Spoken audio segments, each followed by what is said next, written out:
Los grandes pensadores y Dios.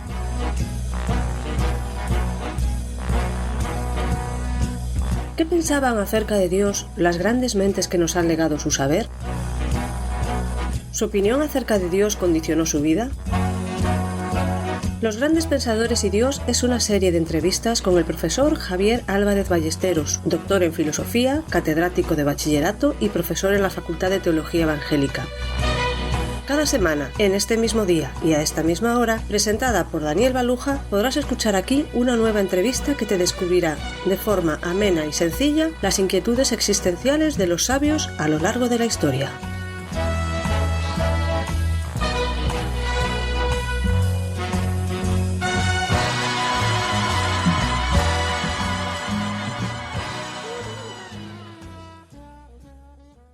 Bienvenido, Javier, a esta aventura que hemos emprendido con tu valiosísima ayuda de conocer aspectos importantes de las mentes más influyentes de la historia. Continuamos hoy con otro de los grandes sabios de la Grecia clásica. Javier, ¿quién fue Sócrates? Sócrates es un filósofo griego, para algunos realmente el primer filósofo griego, uno de los 7 sabios de Grecia también, y bueno, pues todo un personaje en el campo también de la filosofía moral, del pensamiento en general. ¿Podemos decir que Sócrates fue un gran pensador? Sin lugar a dudas. Estas listas que hay de los sabios de Grecia pues varían. Se habla de 7 sabios, pero en unas listas aparecen unos sabios, en otras aparecen otros. Pero una característica curiosa es que en todas las listas sí aparece la persona de Sócrates. Para los propios griegos, pues Sócrates fue un personaje excepcional. Con él se inicia lo que se podría llamar el imperio del pensamiento griego. Sí. Vive en una época donde Atenas ha sido derrotada militarmente por los espartanos y, digamos, desde ese punto de vista, desde el punto de vista militar, pues la trayectoria ateniense va a ser ya corta. Sin embargo, se les va a abrir un horizonte nuevo, que es el horizonte del pensamiento, pues originariamente con Sócrates y después con su discípulo Platón y Aristóteles, fundamentalmente. ¿Hay alguna razón que tú conozcas que esté recogida en los libros de historia por la cual se desarrolló tanto el pensamiento en esa época? Hay un cambio importante en la forma de vida de los atenienses. En la época arcaica, la forma predominante de gobierno había sido la aristocracia. Si el gobierno de Aristoi significa de los mejores, el gobierno de unos pocos que se consideran a sí mismos pues especiales, excepcionales, pues por sus méritos militares o por su dinero, por la familia de la que proceden. Y entonces en este tiempo se va a producir el nacimiento de una forma política nueva, que es la democracia, ni más ni menos, la democracia de Atenas. Y yo creo que estas circunstancias favorecieron el desarrollo de la filosofía socrática y del pensamiento de una manera diferente a cómo se había elaborado el pensamiento griego hasta ese momento. ¿Cómo pudo tener Sócrates tanta influencia como para figurar en esa lista de los 7 mejores, incluso en distintas listas, si Sócrates no escribió nada? Quizá la respuesta pueda chocar un poco, llamar la atención. Pues porque era un incordión, porque era una persona molesta. Y yo creo que por esto ha pasado a la posterioridad. Incluso él mismo se define como el tábano de Atenas, es decir, como un personaje molesto, como un moscardón, decía él, quiere agitar a un caballo brioso, un caballo fuerte, que es como él veía a la juventud ateniense. Él veía que esa juventud de Atenas se estaba echando a perder. Y lo que hace Sócrates, pues con aquel método de preguntas y respuestas, pues es incordiar. Y de hecho, pues Sócrates es condenado a muerte por ese motivo, acusado de ir en contra de los dioses de la ciudad, de los dioses de Atenas, y de corromper a la juventud, cuando pues su interés era justamente lo contrario, despertar una juventud que estaba dormida. Esta situación, además, que podía ser otra parte de la respuesta a la pregunta que me haces, le condujo a la muerte. Y esta muerte también de Sócrates yo creo que causó muchísimo efecto en sus seguidores, no solamente en Platón, sino también en sus discípulos, porque fue un hombre, digamos, ajusticiado, condenado a muerte después de un proceso un tanto irregular y que afronta la muerte con muchísima entereza, incluso pudiendo haberse escapado de esa condena que a todas luces era injusta. Pues Sócrates dice: yo siempre he defendido que hay que cumplir las leyes de la ciudad, nos gusten o no nos gusten, porque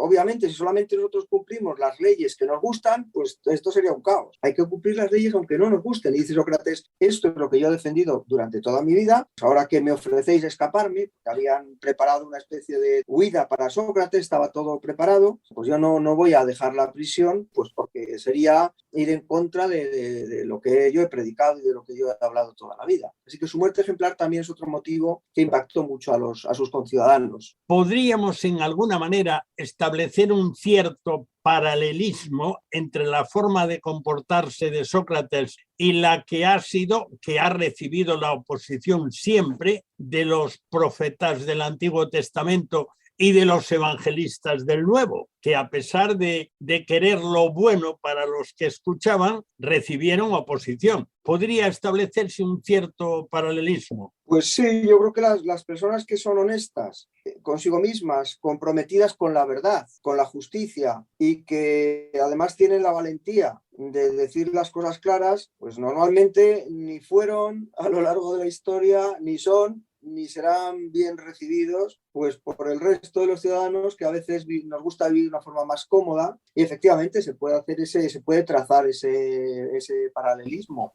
con los profetas del Antiguo Testamento, incluso con el propio Jesús de Nazaret. O sea, al final pues Jesús se gana enemistades y es también condenado injustamente a la muerte. Podríamos tener así en un tiempo breve una especie de resumen, de panorámica de cómo fue la época en la que vivió Sócrates. Bueno, pues intento esbozarlo de la manera más rápida. La característica más importante, esta que citábamos hace un momentito, el surgimiento de la democracia ateniense. Va a ser la época de, digamos, el esplendor de la cultura griega clásica. Es el siglo de Pericles. Es un momento en el que todas las artes, la arquitectura especialmente, pero también la poesía, también la tragedia griega, todo esto se está produciendo en este momento. Y hay el surgimiento también de una nueva, digamos, casta en el mundo de la sociedad griega, que van a ser los educadores del pueblo griego. Estos van a ser los sofistas. Los sofistas eran personajes que lo que hacían era preparar a las personas para, digamos, el combate o la lucha dialéctica, la lucha política, y el interés de estos sofistas fundamentalmente era, digamos, el convencer, el poder triunfar en las disputas públicas. Entonces, la característica más resaltable de los sofistas es que no les interesaba la verdad. Lo que les interesaba era convencer, ganar en el debate público, aunque tuviesen que retorcer los argumentos, salir siempre victoriosos en la arena pública. Estos sofistas, pues quizá los más destacables puedan ser Protágoras. Protágoras decía: el hombre es la medida de todas las cosas, de las que son, en tanto que son, y de las que no son. O sea, el ser humano era el referente de la verdad. Toda la verdad es relativa al ser. Y Gorgias, que directamente, fíjate que, digamos que contundente es, Gorgias decía: la verdad no existe. Estos sofistas negaban la verdad. Incluso da un segundo paso y dice: aunque existiese la verdad, no la podríamos conocer. Y si llegáramos a conocer la verdad, yo qué sé, por una especie de inspiración divina, mágica o algo así extraordinario, no la podríamos comunicar. Pero el punto de partida es que no hay una verdad. Y como no hay una verdad, ¿cómo hacemos para convivir en este sistema que se está inaugurando en esta época, en este sistema democrático? Pues claro, las verdades morales, las verdades que rigen la convivencia de los seres humanos, se tienen que establecer por convenio, porque no hay unas verdades morales absolutas. Esto se conoce como convencionalismo. Y este es un poco el contexto resumido, muy brevemente, de cómo podía ser la época en la que vive Sócrates. En cierta manera, era una época de relativismo moral, del todo vale. Lo que valía era lo que decían los que podían mandar. Una ausencia de principios esenciales que limitaran todo lo demás. Sí, este es el pensamiento que subyace a este grupo, digamos, de maestros, maestros de la palabra o maestros de la mentira, porque no sé exactamente qué les encaja mejor. O sea, no, son personas que viven la superficialidad, digamos, de lo externo. Pero claro, junto con estos personajes, y ahí está yo creo la importancia del autor que vemos hoy, destaca y brilla con luz propia un hombre que va a decir, mire, no todo es relativo. Existen verdades que son verdades morales de carácter absoluto. Es decir, los sofistas pensaban, mire, ¿qué es lo verdadero? Pues lo verdadero es lo que aquí, en este momento, en esta época de la historia, en esta ciudad, se considera que es verdadero y que es justo. Pero en otros tiempos, otras cosas son verdad y en otros lugares, pues están bien unas cosas y en unos sitios, pues está bien pegar a las mujeres y en otros lugares, pues eso parece que está mal. Y Sócrates dice, no, las cosas que están mal aquí y en China, ahora y siempre. Castigar a una persona inocente. Si está mal hacerlo en la España del año 2022, también estaba mal hacerlo en la India del año 300 antes de Cristo. Si la verdad moral, lo que es justo, lo que es bueno, eso no varía con el tiempo ni con el espacio, con el lugar donde uno esté. O sea que en este caso Sócrates iba en contra de los sofistas. Efectivamente, por eso se gana tantos enemigos. Es decir, cuando Sócrates hace su defensa, que claro, como comentabas al principio de este programa, Sócrates no escribió nada, entonces no sabemos exactamente qué es lo que dijo. Pero Platón escribe una obra que se llama Apología de Sócrates, donde intenta reconstruir cómo fue la defensa que Sócrates hizo en ese proceso en el cual pues le condenaron a muerte. Y ahí se ve claramente cómo Sócrates dice quiénes le han acusado. Y dice, bueno, cita unos acusadores recientes, pero dice, los que son acusadores más antiguos, que siempre han estado, digamos, detrás mía, pues son estos sofistas que han estado pues diciendo cosas acerca de mí, que son estas cosas de las que estamos hablando. Hay que corrompa a la juventud. ¿Por qué? Pues porque intento decirles que no todo vale. Intento decirles que hay unos valores, que hay unos principios que son eternos, que son inmutables y que merece la pena vivir por ellos. Y lo que es más curioso en Sócrates, que no solamente vivió por esos principios, sino que fue capaz de morir, de dar la vida. Hay una frase que se utiliza muchísimas veces, creo que la mayoría no tiene ni idea de dónde viene, pero le parece una frase sabia: solo sé que no sé nada. ¿Qué significa esto? ¿Qué quiere decir Sócrates con solo sé que no sé nada? Bueno, quizás es la frase más conocida de Sócrates, solo sé que no sé nada. Yo tenía un amigo que decía, solo sé que no sé nada y porque me lo han dicho. Que ya daba todavía un paso más, un poco más allá. Bueno, Sócrates tenía la fama de ser una persona de buena conversación. El método que utiliza Sócrates es el diálogo, le gustaba pues hablar con la gente y era agudo en sus razonamientos. Entonces, digamos que llega un momento en el que un amigo de Sócrates que se llamaba Querofonte, pues por lo que nos cuentan, fue al oráculo de Delfos y preguntó acerca de su amigo. Y el oráculo dijo, Sócrates es el hombre más sabio de Grecia. Entonces, pues Querofonte le contó a su amigo lo que había dicho el oráculo. Oye, mira, es que el oráculo me ha dicho que tú eres el hombre más sabio de Grecia. Y Sócrates, pues mirándose a sí mismo, que Sócrates es una persona bastante crítica con los demás, con la política, con el sistema de su época, con los sofistas, pero era también muy crítico, muy socrático consigo mismo. Y hasta el punto que decía que una vida sin examen no es vida. Entonces Sócrates, cuando se examina a sí mismo, dice, oiga, pues si es que no encuentro en mí ningún valor, ninguna cosa que me haga excepcional sobre los demás. Claro, si el dios, que era Apolo, que es el dios de Delfos, dice que soy el hombre más sabio de Grecia, pues no se puede equivocar. Entonces, ¿qué es lo que voy a hacer? Y ahí Sócrates se propone un proyecto, podemos decir, de naturaleza religiosa, porque lo que le está inspirando es esa especie de profecía divina. Lo que hace es ir a cuestionar, ir a hablar con estas personas que pasaban por ser los hombres más sabios que había en ese momento. ¿Quiénes eran los sabios? Pues podemos decir que eran, por un lado, los aristócratas, los poetas que eran los que habían educado hasta ese momento, antes de los sofistas, los que habían educado a los griegos. Y claro, se da cuenta que los poetas hacían composiciones muy bonitas, muy bellas, Entonces Sócrates les empieza a preguntar, oye, y tú que escribes estas cosas tan hermosas, que eres un experto en la belleza, ¿me podrías definir qué es la belleza?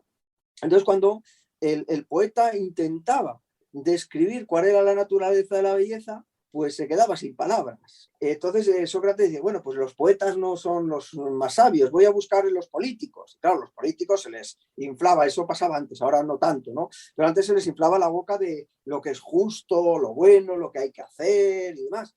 Entonces Sócrates va a los políticos y les pregunta, oye, vosotros que habláis tanto de la justicia y del bien y del mal, ¿podríais aclararme qué es esto de la justicia? Entonces ahí por las traducciones o por las transmisiones que tenemos de los diálogos o de los encuentros de Sócrates con estos personajes, pues los políticos empiezan a dar definiciones y Sócrates va preguntando, indagando en esas definiciones y al final lo que hay ahí es polvo y paja. Es decir, que los políticos que se llenaba tanto la boca de las justicias y las verdades, pues al final no saben ni qué es la justicia ni qué es la verdad. Y así, pues, distintos personajes importantes, los soldados, acerca del valor, etc.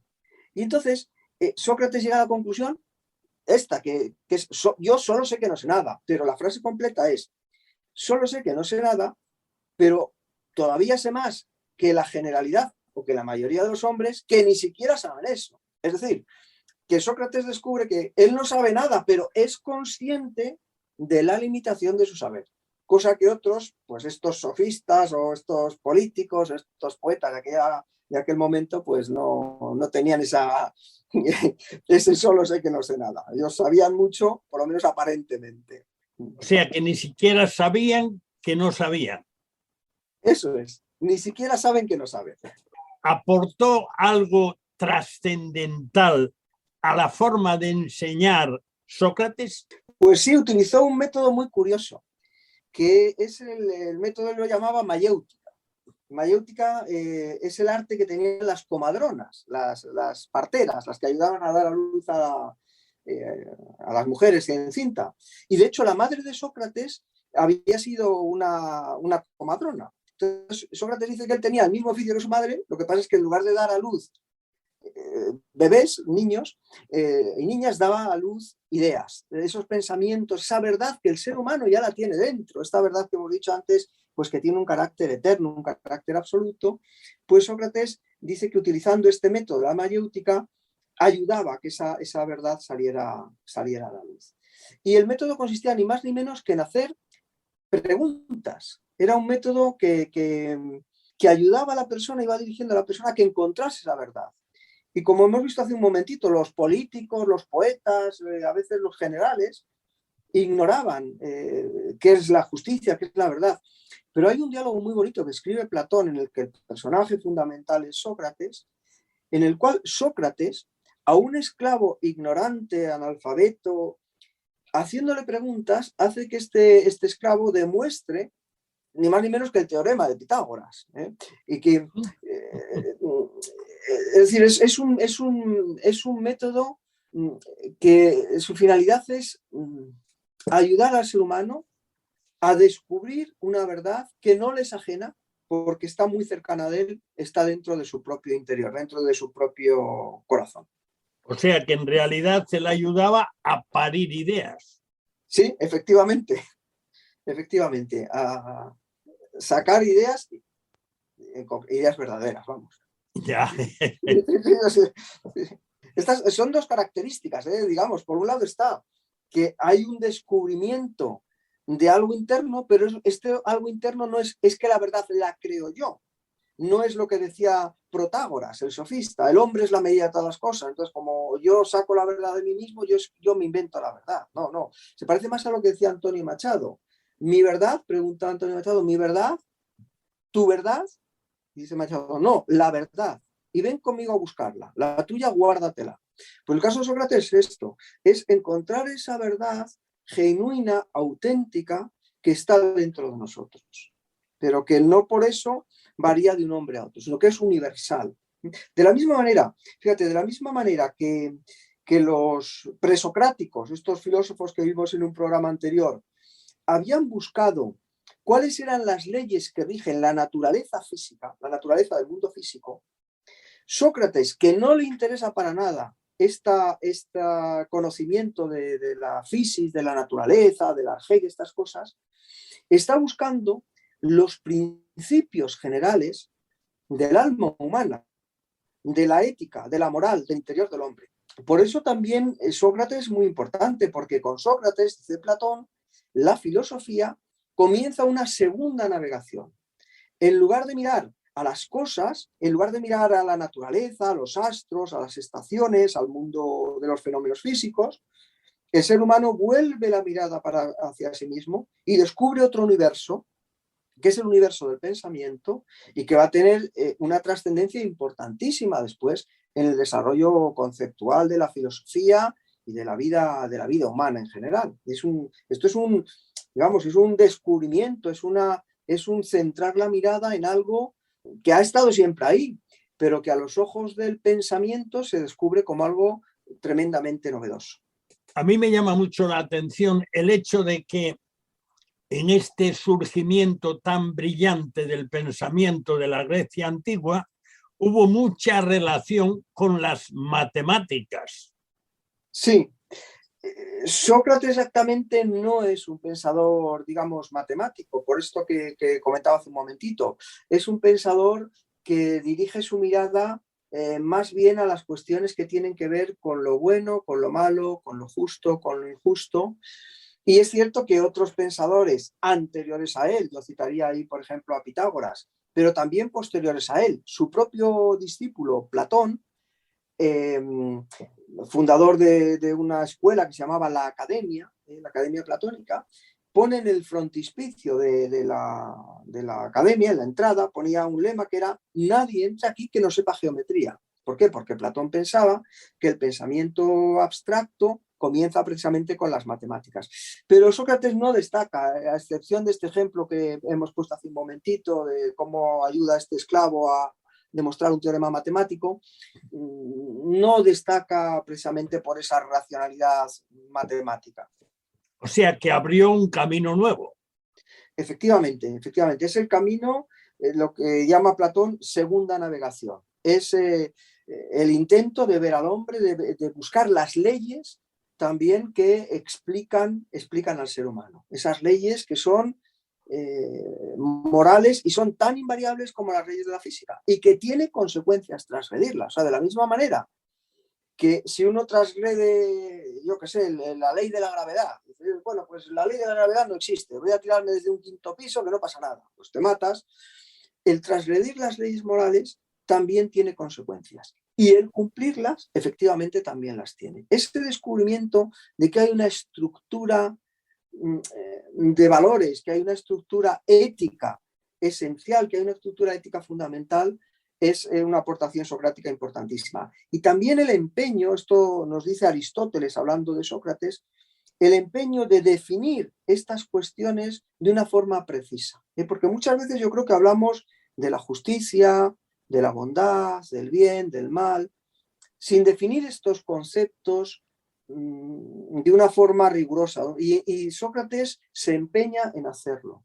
San Agustín decía, Agustín de Hipona, hablando de estas cuestiones, de estos conceptos que utilizamos todos los días y que damos por sentado que sabemos lo que son, San Agustín decía: mira, si no me lo preguntan, lo sé. O sea, si a mí no me preguntan lo que es la justicia o lo que es la verdad, pues yo lo sé. Ahora, si me lo preguntan, si lo tengo ya que definir, decía San Agustín, dice, entonces ya no lo sé. Entonces, este empeño de buscar una definición rigurosa de los términos para poder entendernos, para poder aclararnos en el fondo de lo que estamos hablando, es también una aportación valiosísima de Sócrates. ¿Será por eso que algunos de los grandes teólogos de la antigüedad, los llamados padres de la Iglesia, lo valoraron muy positivamente? ¿Será por eso? Pues yo creo que sí. A lo largo de este programa yo creo que hemos ido viendo algunos puntos de contacto que podía tener Sócrates pues, con el cristianismo, salvando también las diferencias. ¿Sabes? El cristianismo es una religión, es una forma, religión, entre comillas, si queréis, es una forma de relación del hombre con Dios. O sea, la finalidad no es explicar el mundo, la naturaleza o la moral, no es dar una explicación, es provocar un reencuentro, el reencuentro del hombre con Dios.